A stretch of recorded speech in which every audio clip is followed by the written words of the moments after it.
లూకా సువార్త 13వ అధ్యాయం.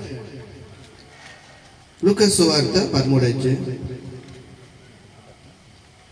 6వ వచనం నుండి 9వ వచనం వరకు.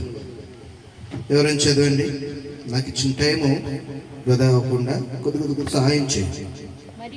మరియు ఆయన వారితో ఈ ఉపమానం చెప్పాను. ఒక మనిషిని ద్రాక్ష తోటలో అంజూరపు చెట్టు ఒకటి నాటబడి ఉండేది. అతడు దాని పండ్లు వెదకి వచ్చినప్పుడు ఏమీ దొరకలేదు గనుక అతడు, ఇదిగో 3 ఏండ్ల నుండి నేను ఈ అంజూరపు చెట్టును పండ్లు వెదక వచ్చుచున్నాను గాని ఏమీ దొరకలేదు. దీనిని నరికి వేయము, దీని వలన ఈ భూమి ఎలా వ్యర్థమై పోవాలనని ద్రాక్ష తోటమాలితో చెప్పింది. అయితే వాడు, అయ్యా, నేను దాని చుట్టూ త్రవ్వి ఎరువు వేయి మట్టుకు ఈ సంవత్సరం కూడా ఉండనిమ్మని, అది ఫలించినా సరే లేని ఎడలా నరికించి వేయమని అతనితో చెప్పింది. ఇక్కడ ఈ వచనంలో మనం చూస్తే యేసుక్రీస్తు ప్రభు ఒక ఉపమానం చెప్పాడు. ఏంటంటే ఆ ఉపమానంలో ఏముందంటే, ఒక మనుషుని ద్రాక్ష తోటలో అంజూరపు చెట్టు ఒకటి నాటబడి. ఏ తోట ఇది? అంజూరపు తోట. ఈ తోట ఏంటి? కొబ్బరి తోట. ఈ కొబ్బరి తోటలో అనేకమైన చెట్లు ఉన్నాయి. మామిడి చెట్లు ఉన్నాయి, జామ చెట్లు ఉన్నాయి, ఇంకా పనస చెట్లు ఉన్నాయి, అన్ని చెట్లు ఉన్నాయి. ఇక్కడ ద్రాక్ష తోటలో అంజూరపు చెట్టు ఒకటి నాటబడి. అతడు దాని పండ్లు వెదక వచ్చినప్పుడు ఏమీ దొరకలేదు. ఈ కొబ్బరి తోటలో మామిడి చెట్టు వేసాడు. మామిడి చెట్టు వేసిన తర్వాత అది ఫలించాలని ఎదురు చూసినాడు. ఎవరు? ఆదాము గారు. ఎవరు? ఆంధ్రయ్య గారు. ఆంధ్రయ్య గారు మామిడి మొక్కడేసి దాని ఫలాల కోసం ఎంతో ప్రయాసపడ్డాడు. ముందు వేసినాడు, నీళ్ళు పెట్టినాడు, తర్వాత పురుగు పెట్టకుండా ఎంతో ఏర్పాటు చేసినాడు. కనుక పోతేసింది, మంచుకి రాలిపోయింది. ఒక 4-5 పిందులు వేసి అవి కూడా రాలిపోయింది. ఇంకేమీ లేదు. అలా 1 సంవత్సరం చూశాడు, 2 సంవత్సరాలు చూశాడు, 3 సంవత్సరాలు చూశాడు. చూసిన తర్వాత దానికి ఒక్క పండు కూడా కాయలేదు. అంటున్నాడు, వెనుక వచ్చినప్పుడు ఏమీ దొరకలేదు కనుక అతడు, ఇదిగో నేను 3 ఏండ్ల నుండి నేను అంజూరపు చెట్టునున్న పండు వెదక వచ్చినాను కానీ ఏమీ దొరకలేదు. దీనిని నరికివేయము, దీని వలన ఈ భూమి ఎలా వ్యర్థమై పోవాలని ద్రాక్ష తోట మాలితో చెప్పాడు. కనుక మన జీవితంలో ఆ మొక్క ఎవరు వేశారు? మావిడ మొక్క ఆంధ్రయ్య గారు వేయలే. ఎవరు వేశారు? ప్రభాకర్ గారు వేశారు. అర్థమైందా? ప్రభాకర్ గారు అనగా మన ప్రభు అయిన యేసుక్రీస్తు ప్రభు. వేసిన తర్వాత ఈ మొక్కను ఎవరిని చూడమన్నారు? ఆంధ్రయ్య గారిని చూడమన్నారు. తర్వాత ప్రభాకర్ గారు వేసినటువంటి మొక్క, దాని బాధ్యత అంతా ఎవరిది? ఆంధ్రయ్య గారి. ఇప్పుడు ఫలించకపోతే ఆంధ్రయ్య గారు ఏం చేస్తారు? ఏమీ చేయగలరా? అలాగే ప్రభాకర్ గారు వస్తున్నారు, మామిడి చెట్టు దగ్గరికి వెళ్తున్నారు, ఒక్క పంట కూడా, ఒక కాయ కూడా లేదు. అలా 3 సంవత్సరాలు తిరిగాడు. కారు వేసుకుని వస్తున్నాడు, తోటలోకి వెళ్తున్నాడు. డైరెక్ట్ ఎక్కడికి వెళ్తున్నాడు? మామిడి తోట దగ్గరికి వెళ్తున్నాడు. ఎందుకని? ఆయన వేసినటువంటి చెట్టు. ఒకవేళ ఆంధ్రయ్య గారే మొక్క వేసారనుకో, ప్రభాకర్ గారు పట్టించుకుంటారా? దాని బాధ్యత అంతా ఎవరిది? ఆంధ్రయ్య గారు. అయితే ఇక్కడ చూస్తే ఈ ద్రాక్ష తోటలో అంజూరపు చెట్టు ఎవరు వేసారంటే ప్రభు అయిన యేసుక్రీస్తు వారు. వేసిన తర్వాత ఇక్కడ అంటున్నాడు, 3 ఏండ్ల నుండి ఈ అంజూరపు చెట్లు పండ్లు వెదక వచ్చి తిని గాని ఏమీ దొరకలేదు. దీనిని ఆంధ్రయ్య నరికే అంటే ఎందుకంటే ఈ భూమికి ఏంటంట, ఈ సారం, ఈ మందు, ఈ నీరు అంతా వ్యర్థమైపోతుంది. కాబట్టి ఈ అంజూరపు చెట్టును బదులు వేరే చెట్టు అంటే అప్పుడు ఆంధ్రయ్య గారు అంటున్నారు ఏమని? అయితే వాడు, అయ్యా, నేను దాని చుట్టూ త్రవ్వి ఎరువు మట్టుకు ఈ సంవత్సరం కూడా ఉండని డాక్టర్ గారు ఈ సంవత్సరం కూడా ఉన్నాయో చూద్దాం. అలాగా 40 సంవత్సరాలు ఏం చేసుకొచ్చాడు ఆంధ్రయ్య గారు. ఎంతో మంది దీని మీద కొనేసి ఉంటారేమో తోటలో పనిచేయడానికి. ఎన్నెన్నో విధాలుగా ఉండవచ్చు, కానీ దేవుని ఉద్దేశం ఏంటంటే ఆంధ్రయ్య గారి పట్ల, మార్తమ్మ గారి పట్ల ఒక ప్రణాళిక ఉంది. అందుకని 40 సంవత్సరాల నుండి ఉండండి ఉండండి ఉండండి ఉండండి ఉండండి ఉండండి, ఈ సంవత్సరం కూడా ఉండండి, ఈ సంవత్సరం కూడా ఉండి అని దేవుడు వారిని ఇద్దరిని ఏం చేసినాడు, బలపరుచున్నాడు. అది ఫలించినా సరే లేనేడగా నేనే నరికేస్తాను, కంగారు ఏమి లేదు డాక్టర్ గారు. ఆ విధంగా ఈ 40 సంవత్సరాలు వారి కుటుంబాన్ని దేవుడు ఏం చేసినాడు, ఏం చేసినాడు, కాపాడుతూ వచ్చినాడు. ఎందుకంటే చూడు, ప్రభు ఉద్దేశం ఏంటంటే ఆదికాండము 2వ అధ్యాయం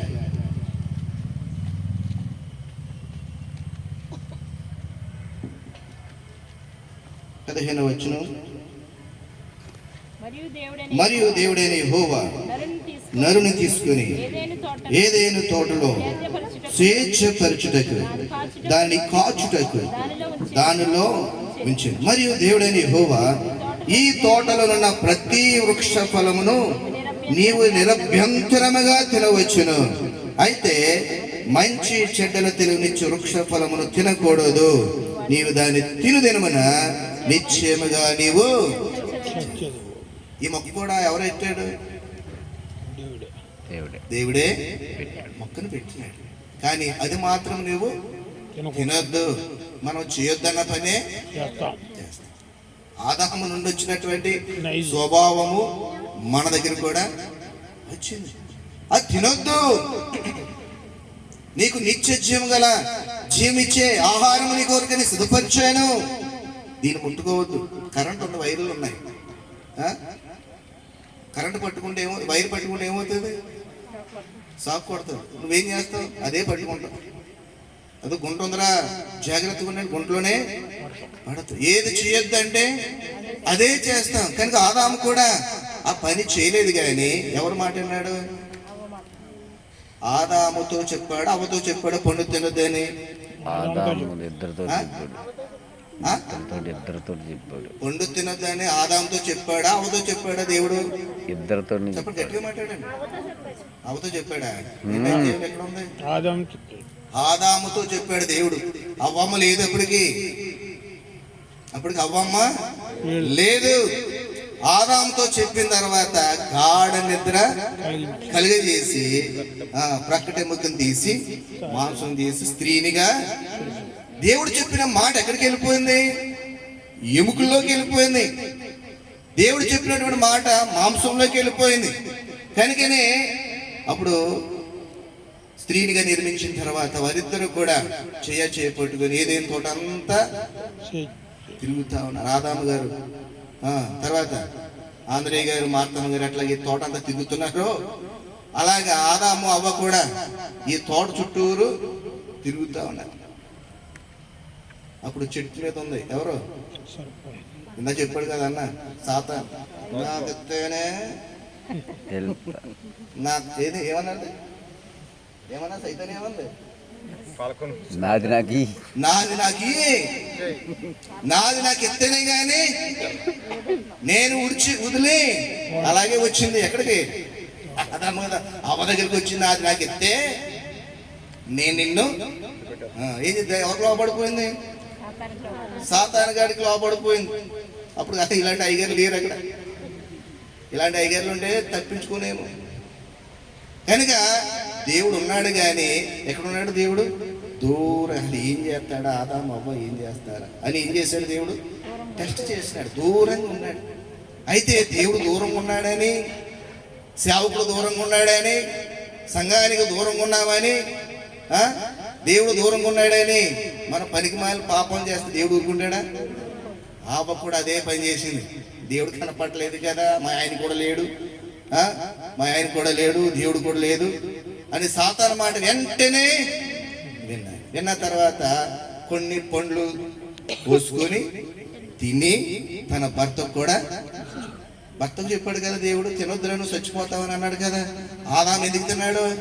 ఎవరిని ప్రేమించాడు? భార్యను ప్రేమించిన కారణాన్ని బట్టి అతను కూడా ఏమొచ్చింది? ఆదాముకి మరణం వచ్చింది, శాపం వచ్చింది. ఆ దినం ప్రభు ఏం చేశాడంటే మీరు బహుగా ఫలించండి ఆశీర్వదించినాడు. ఎప్పుడు? వారిద్దరిని పెళ్లి చేసిన తర్వాత వాళ్ళు ఆశీర్వదిస్తే ఆశీర్వాదాలు కాస్త ఏమైపోయినాయి? శాపాలు అయిపోయినాయి. చూద్దాం ఎక్కడ? 4వ వచనం, 3వ అధ్యాయం 4వ వచనం. 3వ అధ్యాయం 1వ వచనం. దేవుడైన యెహోవా చేసిన సమస్త భూజంతువులు సర్పముకు యుక్తిగానే ఉన్నాడు. అది ఆ స్త్రీతో, ఇది నిజమా? ఈ తోట చెట్లలో దేని ఫలమునైనను మీరు తినకూడదని దేవుడు చెప్పినా అని అడిగాను. అందుకు స్త్రీ, ఈ తోట చెట్ల ఫలములను మేము తినవచ్చును, అయితే తోట మధ్యనున్న చెట్ల ఫలములను గూర్చి దేవుడు మీరు చావుకున్నట్లు వాటిని తినకూడదని, వాటిని కూడా ముట్టకూడదని సర్పముతో చెప్పాను. అందుకు సర్పము, మీరు చావనే, మీరేంటో దేవుడు ఏమన్నాడు? ఇది తింటే మీరు చస్తారు. సాతాను ఏం చేస్తుంది? మీరు చావనే చావు. ఎవరు మాట అనాలి? ఇప్పుడు నువ్వు చచ్చిపోతావరా అంటే వింటామా? హిజ్కియాకి కూడా భయంకరమైన మరణ రోగం వచ్చింది. యెషయా వచ్చి ఏం చేసినాడు? నువ్వు చచ్చిపోతావు, నీటిని చక్కపెట్టుకో. అందుకని 15 సంవత్సరాలు ఆశించినాడు. ఎవరికి? హిజ్కియాకి. ఆదాముకు లేదు. నువ్వు చస్తావన్నా కూడా పండు తీసుకుని ఏం చేశారు? ఒకటి కాదు, కొన్ని తీసుకొని ఇద్దరు కూడా ఏం చేస్తున్నారు? తిన్నా. అందుకని వారి జీవితంలో శాపం, మరణం. ఆ మరణమే ఇంతవరకు. ఆనాడు పండులో ఉన్నటువంటి పవరు ఇప్పుడు కూడా ఉందా లేదా? ఆదాముకున్నటువంటి చెడు అలవాట్లన్నీ మనకున్నాయి. అందుకనే ఆదాముతో చెప్పాడు ఏమని? నీవు చెమటూచి కష్టపడి ఏం చేస్తావు? సంపాదించుకుంటావు. స్త్రీతో చెప్పాడు ఏమని? నీ వేదనతో పిల్లలకి అంటావు. చూసారా? సులువైన కాన్పు వచ్చిదేమో ఆ పండు తినకపోతే. ఆ పండు తిన్న తర్వాత నొప్పులు వచ్చినాయి. ఇప్పుడు ఏమొచ్చినాయి? నొప్పులు లేకపోతే పొట్టకొస్తున్నారు. ఏం చేస్తున్నారు? ప్రభు దేవుడు చెప్పాడు, నువ్వు కోసుకుని తినంతే. నువ్వు కోసుకొని ఎంత మంచి పని చెప్పినాడు. కోసుకుని తినేదానికి కష్టపడి సంపాదించి ఎంత తేడా ఉందా లేదా? పండు తిన్నాడు కాబట్టి వాడి జీవితం ఏమొచ్చింది? అనేక సార్లు దేవుడు మనకు సుఖమైన మార్గాన్ని ఇస్తాడు. కానీ దేవుని మాట వినకపోవటం వల్ల వచ్చే నష్టం ఏంటంటే మన బాధలు మనము తెచ్చుకుంటాం. కనుక ఈ ఆది కాండంలో ఉన్న తోట వేరు, లూకాసు సువార్తలో ఉన్న తోట వేరు. ఇక్కడేమో ఉండమంటున్నాడు, ఇక్కడేమో గెట్ అవుట్ అన్నాడు. ఆది కాండములో ఏదేం తోటలో ఉన్న దేవుడు ఏమన్నాడు? గెట్ అవుట్, ఉండొద్దు, నా ఆజ్ఞ అతిక్రమమే. పాపం చేశారు కాబట్టి ఈ తోటలో మీరు ఉండటానికి వీలు లేదు. ఈ లూకాసు వార్తలో ఉన్నటువంటి తోట ఏంటంటే ద్రాక్ష తోట. ఇది లోకం. ఈ లోకంలో అంజూరపు చెట్టు, అది పరిశుద్ధమైనటువంటి చెట్టు. ఇది పరిశుద్ధంగా ఉండాలి. ఈ లోకంలో, ఈ పాప లోకములో నీవు అంజూరపు చెట్టుగా నీవు జీవించాలి అంటే అంజూరపు ద్రాక్ష తోట, ద్రాక్ష కాయలు ఎన్నో ఉన్నాయి. ద్రాక్ష అనగా మధురమైనది, ఆనందానికి సాదృశ్యంగా ఉంది అని ఈ లోకంలో ఎన్నో ఆనందాలు ఎన్నెన్నో ఉన్నాయి. కానీ అంజూరపు చెట్టు అనగా దేవుని బిడ్డలు, దేవుని నేను పరిశుద్ధుని కనుక నీవును పరిశుద్ధుడు అంటే ఆ అంజూరపు చెట్టుకి ఏమి లేదంట, ఏమి లేదు, ఫలాలు లేవు. అలా ఉన్నాయేమో చూసుకుని రాత్రి. ద్రాక్ష కాయలు ఎన్నో ఉండొచ్చు, కానీ అంజూరపు చెట్టు అంటే నువ్వు నేనే. ఆత్మ ఫలాలు ఫలించాలి. ఫలించక ప్రతి చెట్టు ఏమైపోతుందంట? నరకబడి అగ్నిలో పారవేయ. కనుక ఆంధ్రయ్య గారిని, మార్తమ్మ గారి వారి కుటుంబం దేవుడు 40 సంవత్సరాలు ఈ తోటలో ఉంచి వారి జీవనోపాధి చేసుకోవడానికి దేవుడు మంచి అవకాశం ఇచ్చాడు. దేవుని మాట వింటే ఇంకో 40 సంవత్సరాలు. దేవుని మాట వినకపోతే చెప్పండి, అలాగే చేయడు ఎవరు. ఇంకా దేవుని మాట వినాలి, దేవుని సేవకుల మాట వినాలి, దేవుని వాక్యం వినాలి, దేవుని అడుగు జాడల్లో నడుచున్నట్లు ప్రార్థన చేయాలి.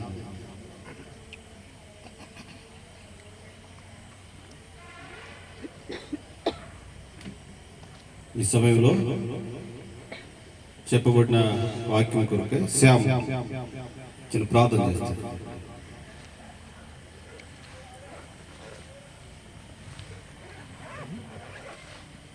శ్రేష్టమైన నామం బట్టి నీకు వందనాలు ప్రభా. నువ్వు ఇచ్చిన ఈ సమయాన్ని బట్టి నీకు వందనాలు ప్రభు. దినంలో ప్రభా ఉదయకాలం నుంచి ఈ గృహంలో గడుపుకు ఇచ్చిన సమయాన్ని బట్టి నీకు వందనాలు.